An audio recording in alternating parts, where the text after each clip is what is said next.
संजय शिरसाट यांनी उस्मानपुरा भागातील बूथवर शिवसेनेचे जे उपशहर प्रमुख नितीन पवार यांना शिवीगाळ केली, धमकी दिली, गायब करू असं सांगितलं. एवढा का तळफळाट झाला त्यांचा? कारण त्या भागात एक जबिंदार नावाचा बिल्डर आहे, तो संजय शिरसाटसाठी मतदारांना पैसे वाटतो, प्रत्येकाला घरात घेऊन जातो आणि याला या नितीन पवारांनी कालपासून विरोध केलेला. म्हणून मग त्यांचा जळफळा झाला आणि त्यांनी त्याला शिवीगाळ केली.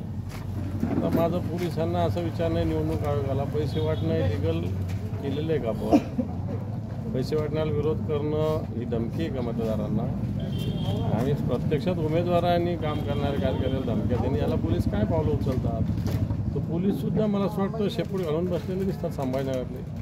आणि संजय शिरसाट यांच्या पायाखालची वाळू आता पूर्ण घसरलेली. म्हणून परवा पैसे वाटताना पकडले, त्याच्या आधी काहीतरी शाई लावताना, नंतर कालीचरण त्यांचा चांगला प्रचार करून गेले, कालीचरण महाराज, आणि आता कार्यकर्त्याला शिवीगाळ. मला वाटतं त्यांना बाय बाय करण्याची वेळ मतदारांनी आलेली आहे. मतदार त्यांना चांगल्या पद्धतीने बाय बाय करतील.